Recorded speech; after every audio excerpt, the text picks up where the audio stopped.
अस्सलाम को नाज़रीन, उम्मीद है आप तमाम हज़रात खैरियत से होंगे। नाज़रीन, मुंबई में जल्द ही बीएमसी को चुनाव होने वाले, इसके लिए सभी पार्टियों इन दिनों कमर कस रही हैं। कयास लगाया जा रहा है कि इस साल अप्रैल के दूसरे या तीसरे सप्ताह में निकाय चुनाव हो सकते हैं।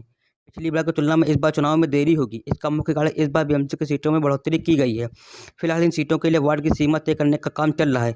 यह काम पूरा होते ही चुनाव की तारीखों की घोषणा की जाएगी। गौर मतलब है कि बीएमसी की सीटों की संख्या 227 थी, जिसे बढ़ाकर अब 236 कर दिया गया। बीएमसी के चुनाव की अहमियत कितनी ज़्यादा है, इसका अंदाज़ा इस बात से लगाया जा कि इसका सालाना बजट देश के कई राज्यों के बजट से ज़्यादा होता है। इसलिए वोटरों को लुभाने के लिए शिवसेना ने 500 स्क्वायर फुट तक के घरों में रहने वाले लोगों के प्रॉपर्टी टैक्स माफ़ करने की घोषणा कर दी है। दोस्तों, इस बार चुनाव में असरुद्दीन अवैसी साहब की पार्टी आमीम सुर्खियों में बनी है। दोस्तों, दरअसल बात यह है कि आमीम पार्टी पर काफ़ी टाइम से बीजेपी का बी टीम होने का ठप्पा लगता हुआ आ रहा है। हालांकि इस बात में कोई सच्चाई नहीं है, क्योंकि आमीम को बीजेपी के बी टीम कहने वाला कोई भी शख्स आज तक इस बात को साबित नहीं कर पाया है। ये इल्ज़ाम इसलिए भी लगता है ताकि इस देश का 25 करोड़ मुसलमान अपनी पार्टी ना बना ले, जिससे वो ताकतवर हो जाए।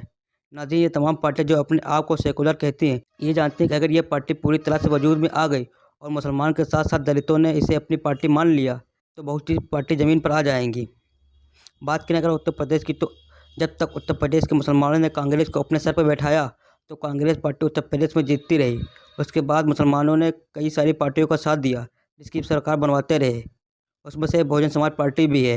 जब तक मुसलमानों ने बसपा को सर पर बैठाया, तब तक बसपा उत्तर प्रदेश में सरकार बनाती रही। मुसलमान ने बसपा का साथ छोड़ा तो वो भी ज़मीन पर आ गई। 2022 के विधानसभा चुनाव में भी बामुश्किल खाता खुल पाया। तो वहीं उत्तर प्रदेश का मुसलमान अब पूरी तरह से समाजवादी पार्टी के साथ है। तो समाजवादी पार्टी जिंदा है कि 2012 के बाद समाजवादी पार्टी कोई भी चुनाव जीतने में नाकाम रही। यही वजह है कि ये तमाम पार्टी आमीम को बीजेपी का बी टीम होने का इल्ज़ाम लगाती हैं। इस इल्ज़ाम से बचने के लिए आमीम महाराष्ट्र अध्यक्ष सांसद औरंगाबाद ने एक गेम खेल दिया है। क्या है इस पूरे गेम की कहानी, चलिए हम आपको बताते हैं।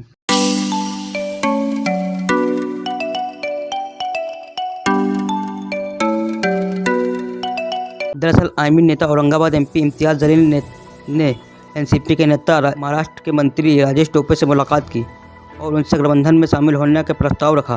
बाद में जलील ने कहा कि हमारी पार्टी बार बार बी टीम होने का इल्ज़ाम लगता है, इसलिए हमने एनसीपी और कांग्रेस नेता को यह प्रस्ताव भेजा है और हमने गठबंधन की इच्छा जाहिर की है, ताकि साफ हो जाए कौन किसका एजेंट है, ताकि चुनाव के बाद हमको लेकर रोना ना रोया जाए। आमीन ने हरवा दिया कि हमने गठबंधन के लिए तैयार हैं, बाकी आपकी मर्जी है। जलील ने आगे यह भी कहा है कि आज देश के सामने सबसे बड़ा संकट भाजपा का है, जिसे हराने के लिए तमाम सेकुलर ताकतों को एक होना ज़रूरी है। कांग्रेस एनसीपी दोनों भाजपा को हराना चाहते हैं और दोनों का दावा कि वह सेकुलर हैं, तो उन्हें मजलिस के साथ आने में कोई आपत्ति नहीं होना चाहिए। इम्तियाज़ जलील ने यह भी कहा कि जब राष्ट्रवादी कांग्रेस और कांग्रेस शिवसेना के साथ सरकार में, तो ऐसे में शिवसेना भला हमसे गठबंधन क्यों करना चाहेगी। वहीं इम्तियाज़ जलील की गठबंधन ऑफर पर शिवसेना नेता संजय राउत ने तत्काल प्रतिक्रिया देते हुए कहा है कि महाविकास आघाड़ी में पहले से 3 दल हैं, शिवसेना, कांग्रेस और राष्ट्रवादी कांग्रेस। इस चौथे के लिए कोई जगह नहीं है। मजलिस के साथ गठबंधन का कोई सवाल ही नहीं। हम औरंगजेब की कब्र पर झुकने वालों के साथ गठबंधन नहीं कर सकते। राउत के बयान पर इम्तियाज़ जलील ने तुरंत पलटवार करते हुए कहा है कि औरंगजेब की कब्र पर झुकने वाला अब्दुल सत्तार तुम्हें चलता है, तो हम क्यों नहीं। उन्होंने कहा है हम किसी के भी सामने नहीं झुकते सिवाय अल्लाह के।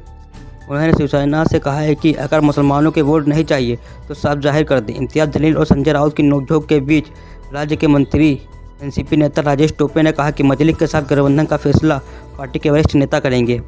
मजलिस ने इसी तरह का ऑफर बिहार चुनाव से पहले तेजस्वी यादव को और उत्तर प्रदेश के चुनाव से पहले अखिलेश यादव को भी दिया था। इन दोनों ने ऑफर को ठुकराया और आज विपक्ष में बैठे हैं। खैर, इम्तियाज़ जलील ने कहा कि अगर महाविकास आघाड़ी और मजलिस का गठबंधन हो जाता है तो 3 पहिए के ऑटो से 4 पहियों की कार बन जाएगी और खूब दौड़ेगी। वहीं दूसरी ओर जलील ने कहा है कि कंडोम बनाने की एमआईएम की पेशकश को पूरी एमवीए सरकार तक नहीं बढ़ाया गया था।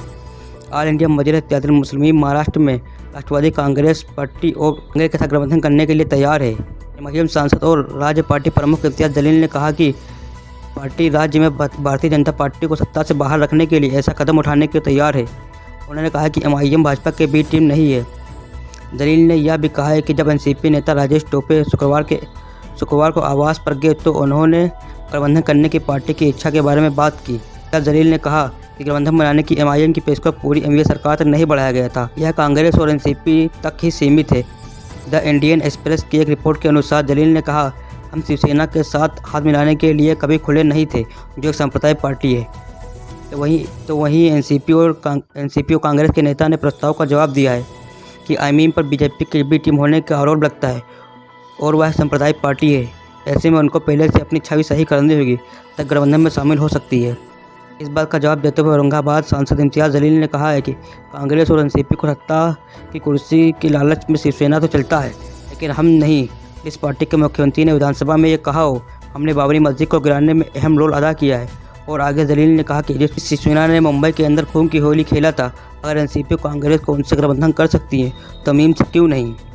हमसे किस बुनियाद पर कह रहे हैं, इस सेकुलरिज्म का सर्टिफिकेट लेकर आओ। आगे दलील ने गुस्से में आके कहा, आपकी हैसियत क्या है, आप हमसे सेकुलरिज्म का सर्टिफिकेट मांग रहे हैं। दलील ने आगे कहा है कि आप सत्ता की लालच में किसी भी हद तक गिरने के लिए तैयार हैं, लेकिन अपने मुद्दों के साथ कंप्रोमाइज़ नहीं करेंगे।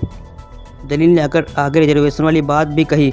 दलील ने यह कहा कि अगर माइनॉरिटी को उसका सही हक दे देते तो शायद आज महाराष्ट्र के अंदर मीम की ज़रूरत ही नहीं होती। वहीं प्रदेश के मुख्यमंत्री उद्धव ठाकरे ने कहा है कि मीम के साथ गठबंधन किसी भी हालत में मंजूर नहीं। तो वहीं अब मीम नेता इम्तियाज़ जलील ने भी उद्धव ठाकरे की बात का जवाब दिया है। उन्होंने क्या कहा है, को वीडियो में सुनाते हैं।